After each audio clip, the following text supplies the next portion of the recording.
students, how are you? Hope all of you are doing your homework regularly and studying the chapters. Now, today we will start the second chapter of history, and the name of chapter is From Trade to Territory.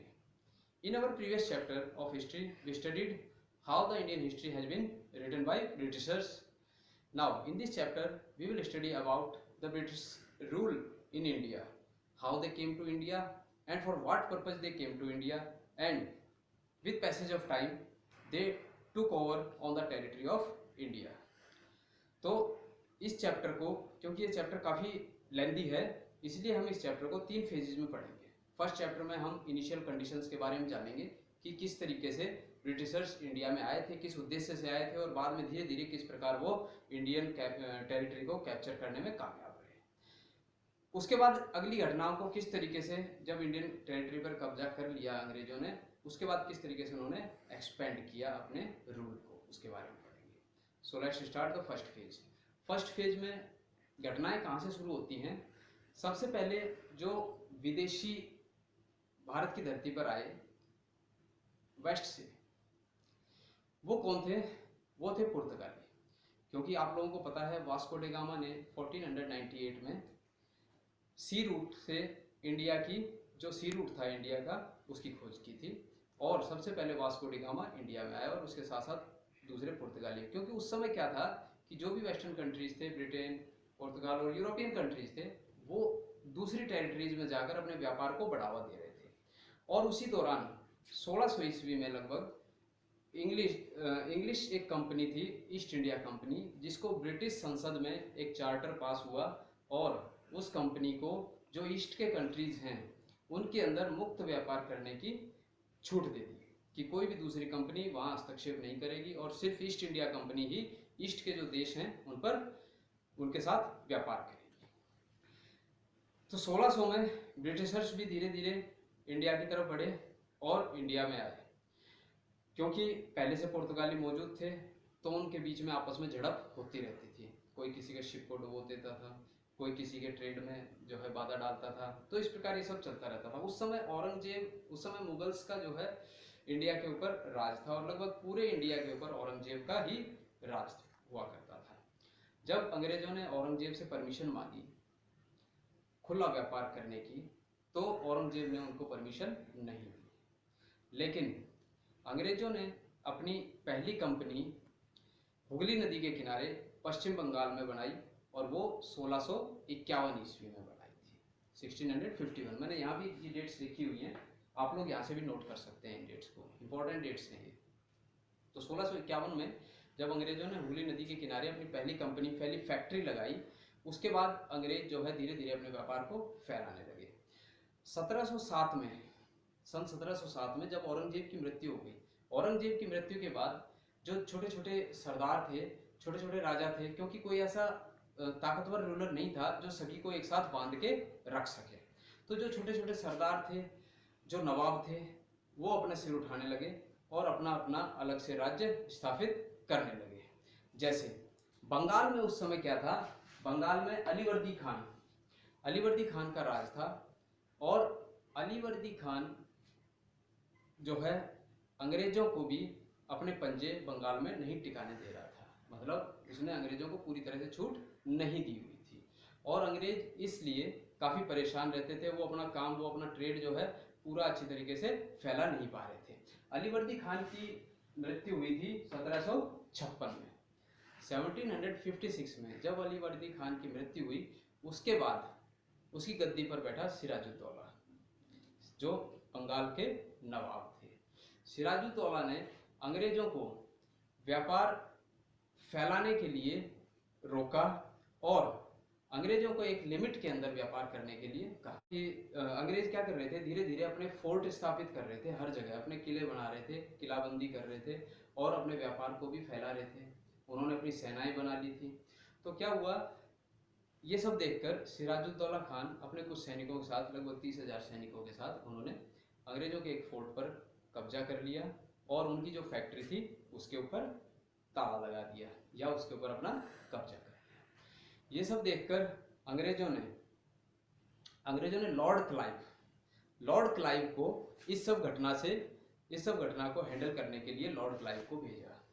तो Lord Clive, जब Lord Clive navy के दस्ते को लेकर और इधर कुछ पैदल सेना जो कि मद्रास से, अंग्रेजों ने वहां भी अपने फोर्ट बना रखे थे, मद्रास से भी कुछ पैदल सेना भेजी गई लॉर्ड क्लाइव की हेल्प के लिए। तो उन्होंने सिराजुद्दौला थे बंगाल के नवाब उस समय, उनके ऊपर आक्रमण कर दिया। और हिस्ट्री के अंदर जो ये एक लड़ाई है बैटल ऑफ प्लासी के नाम से प्रसिद्ध है, जो कि कब घटित हुई? 1757 में। किस किस के बीच में लड़ी गई?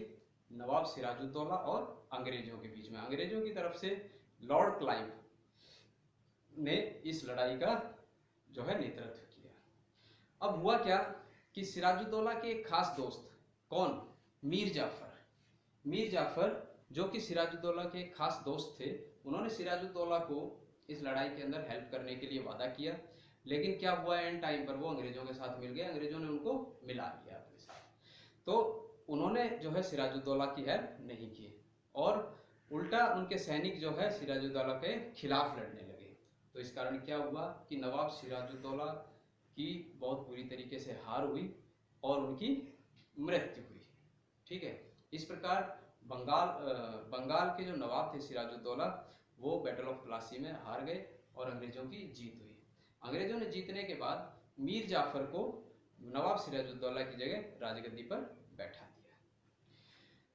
जब नवाब सिराजुद्दौला की जगह मीर जाफर राजगद्दी पर बैठे तो क्या हुआ कि मीर जाफर भी जो है अंग्रेजों को धीरे धीरे जो है खुला व्यापार करने से रोकने लगे।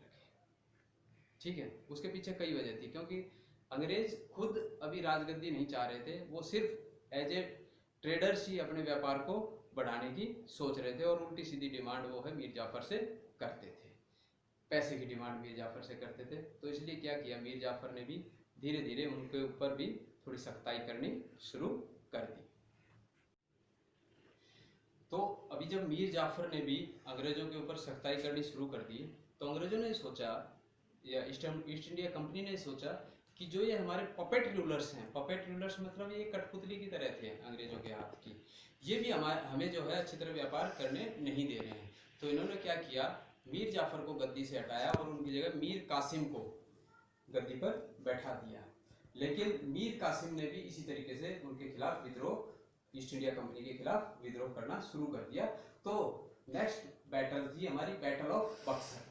बैटल ऑफ बक्सर जो कि 1764 में लड़ी गई मीर कासिम और अंग्रेजों के बीच में। यहाँ अंग्रेजों ने क्या किया, मीर कासिम को हटाकर और दोबारा से मीर जाफर को गद्दी के ऊपर बैठा दिया और 1765 में मीर जाफर की मृत्यु हो गई। 1765 में मीर जाफर की मृत्यु हुई।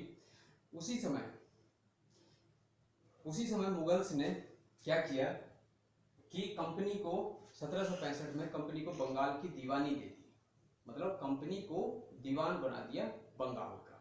तो जब कंपनी के हाथ में दीवानी आ गई बंगाल की, तो उनके पास जो है कोई कमी नहीं रही किसी चीज की, वो लैंड रेवेन्यूज लेते थे और काफी मात्रा में टैक्स कलेक्शन के थ्रू उनके पास पैसा पहुंच जाता था और वो अपना व्यापार खूब आराम से करने लगे थे। स्टार्टिंग में जब कंपनी इंग्लैंड से इंडिया में आई थी, तो क्या था कि इंग्लैंड से उनके पास जो है उनका खर्चा चलाने के लिए पैसा आता था, सोने के रूप में, चांदी के रूप में आता था, जिससे कि वो इंडिया के अंदर व्यापार करते थे। लेकिन जब अब अंग्रेजों को बंगाल की दीवानी मिल गई, तो उन्होंने क्या किया, वो सब जो सोना या चांदी था जो इंग्लैंड से आता था, वो अब नहीं आने लगा और यहीं से सारे खर्चे, जो भी कंपनी के सारे खर्चे थे, वो यहीं से निकल जाते थे। तो इस प्रकार जो है कंपनी ने बंगाल की दीवानी हासिल की। नाउ नेक्स्ट टॉपिक हमारा आता है इसके अंदर अभी, company officer becomes the nawabs. जैसे कि हमारे इंडिया में नवाब जो होते थे, नवाबों का क्या काम होता था, नवाब जो है एक पर्टिकुलर एरिया पर जो है स्वामी भी होते थे उनके, और बिल्कुल शाही अंदाज में वो जीते थे। इसी प्रकार जो ईस्ट इंडिया कंपनी के जो ऑफिशियल्स थे, जैसे एक एग्जांपल हमें मिलता है लॉर्ड क्लाइव का देखने के लिए। तो इस प्रकार जो भी ऑफिसर्स थे ईस्ट इंडिया कंपनी के, वो क्या करते थे, अपने आप को बहुत ही नवाबों की तरह खुद रहते थे और यहाँ से जो भी पैसा इधर उधर से इकट्ठा करके अपना पर्सनली और अपने घर पर या इंग्लैंड में भेज देते अपने यूज के लिए। तो इसी प्रकार से एक उदाहरण जो हमारी बुक में दिया हुआ है लॉर्ड क्लाइव का, लॉर्ड क्लाइव को गवर्नर ऑफ बंगाल बनाया गया 1764 में।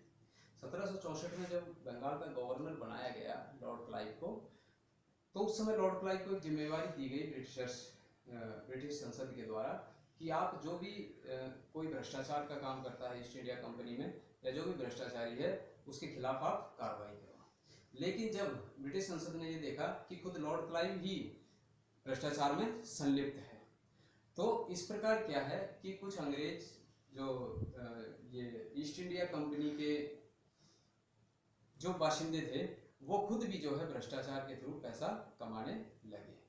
तो इनको ब्रिटेन में क्या कहा जाता था, इनको नैबॉब्स कहा जाता था ब्रिटेन में, क्योंकि जैसे इंडिया के अंदर नवाब रहते थे उसी प्रकार इनका रहन सहन इंग्लैंड के अंदर था।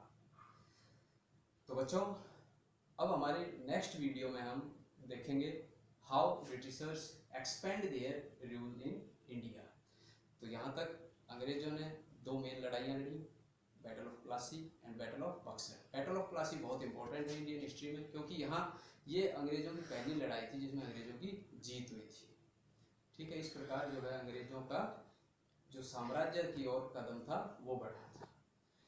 तो इस वीडियो को ध्यान से देखना और एक बार चैप्टर को रीड भी करना। इस चैप्टर को एज ए स्टोरी अगर आप रीड करोगे तो बहुत जल्दी याद हो जाएगा आपको।